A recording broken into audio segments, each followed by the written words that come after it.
കേരള രാഷ്ട്രീയത്തിൽ നിന്നും ബി.ജെ.പിയെ പൂർണ്ണമായി അവഗണിക്കുന്ന ഒരു അവസ്ഥയായിരുന്നു ഇടത് വലത് മുന്നണികൾ നടപ്പിലാക്കി വന്നത്. പക്ഷെ കുറച്ചു നാളുകളായി CPM നേതാക്കളുടെയും പ്രത്യേകിച്ച് ദേശാഭിമാനി പത്രവും പരിശോധിക്കുമ്പോൾ തുടർച്ചയായി തന്നെ ബി.ജെ.പിയും അതോടൊപ്പം തന്നെ ബി.ജെ.പി നേതാവായ സുരേഷ് ഗോപിക്കെതിരെയും രംഗത്ത് വരുന്നത് നാം കണ്ടിട്ടുണ്ട്.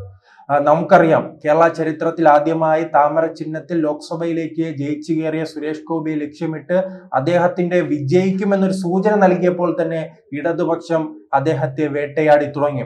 അതിന്റെ ഏറ്റവും അവസാന ഘട്ടത്തിൽ വന്ന് നിൽക്കുകയാണ്. നമുക്കറിയാം, നിങ്ങളെല്ലാം അറിഞ്ഞു കാണും, പ്രേക്ഷകർ അറിഞ്ഞു കാണും, ഒരു ആൾത്തറ ചർച്ചയുമായി ബന്ധപ്പെട്ട്, കലിംഗ് ചർച്ചയുമായി ബന്ധപ്പെട്ട് അദ്ദേഹം ഒരു പരാതി വാങ്ങിയില്ലെന്ന് ദേശാഭിമാനി വെണ്ടയ്ക്ക അക്ഷരത്തിൽ നിരത്തുകയാണ്.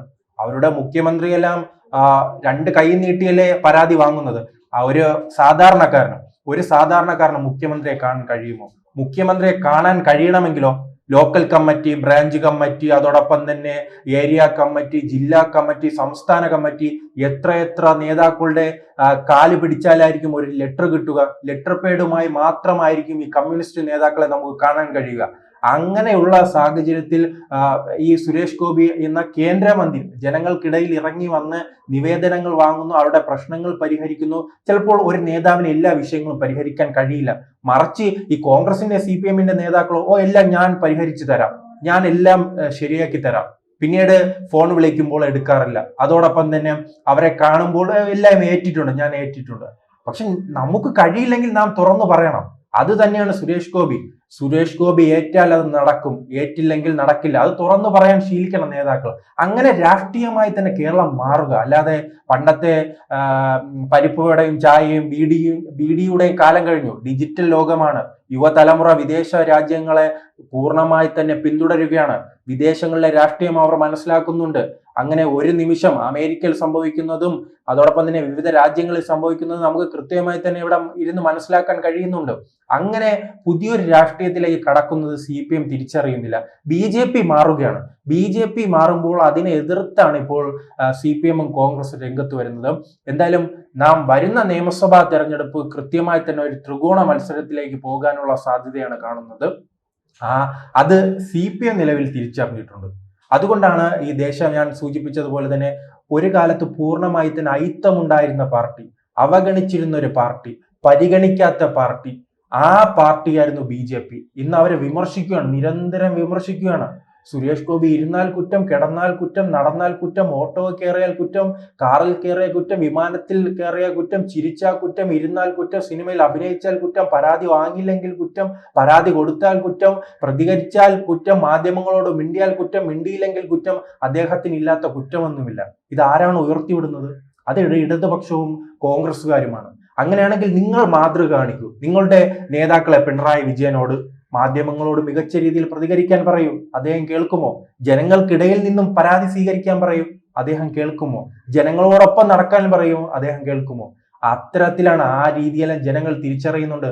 അതുകൊണ്ട് തന്നെയാണ് 75,000 വോട്ടിന് സുരേഷ് ഗോപിയെ അവിടെ തൃശ്ശൂരിലെ ജനങ്ങൾ തെരഞ്ഞെടുത്തത്. അതല്ല തൃശ്ശൂരിലെ ജനങ്ങളുടെ ഇഷ്ടം, അവർ അത് സ്വീകരിച്ചു. ഇപ്പോൾ അത് തെറ്റാണെന്നാണ് ജോൺ ബ്രിട്ടാസ് അടക്കമുള്ളവർ പറയുന്നത്. അവർ തെറ്റ് തിരുത്തും എന്നാണ് പറയുന്നത്.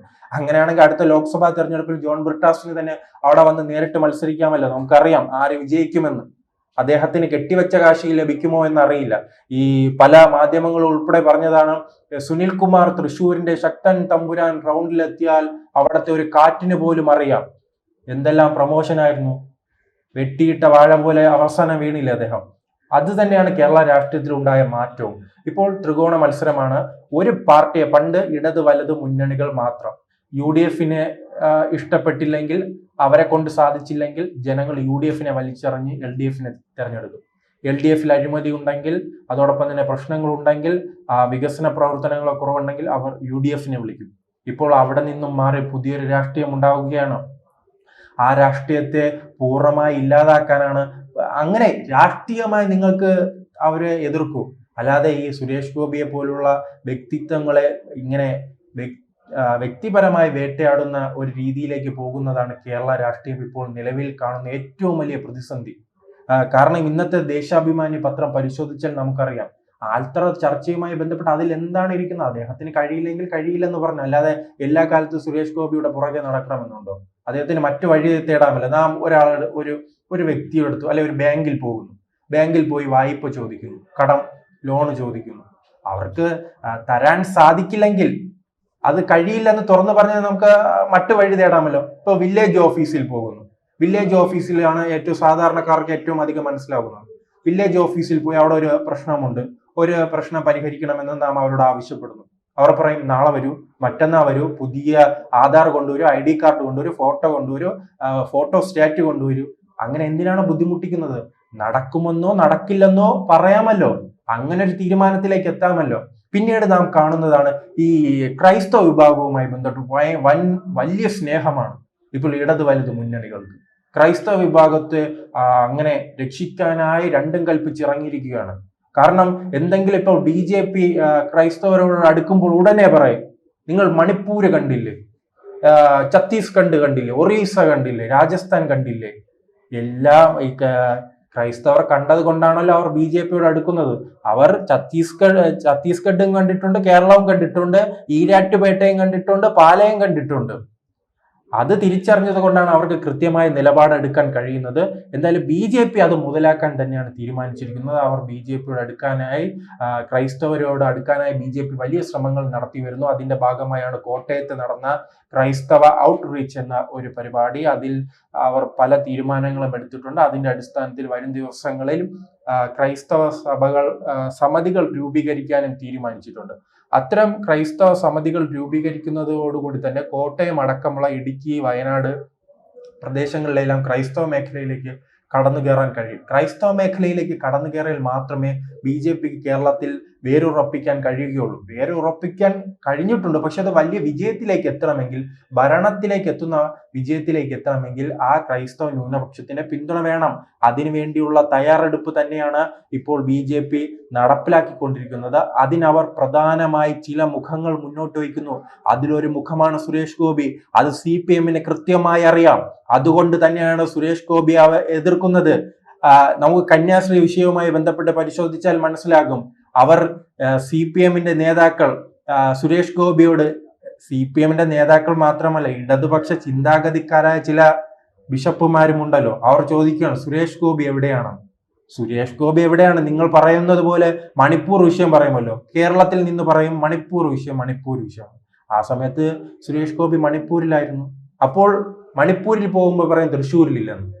നിങ്ങൾക്ക് എന്താണ് നിലപാട്? നിങ്ങളുടെ പ്രശ്നം എന്താണ്?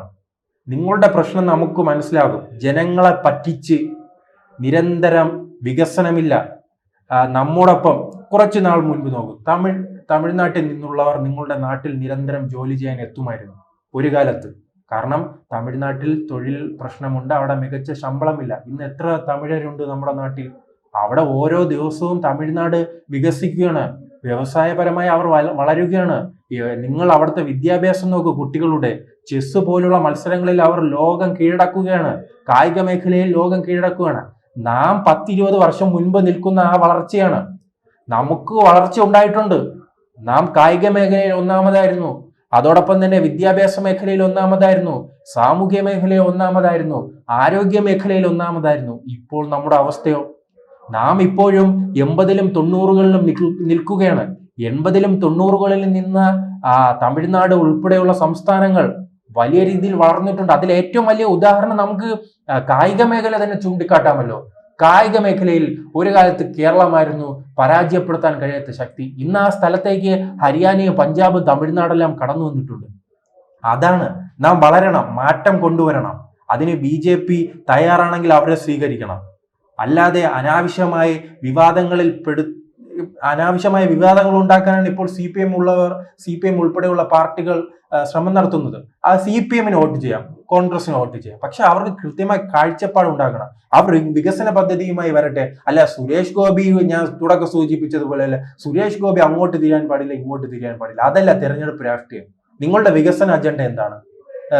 പുതിയ തലമുറയ്ക്ക് തൊഴിൽ കൊടുക്കാൻ നിങ്ങളെ കൊണ്ട് സാധിക്കുമോ? വിദ്യാഭ്യാസം കൊടുക്കാൻ നിങ്ങളെ കൊണ്ട് സാധിക്കുമോ?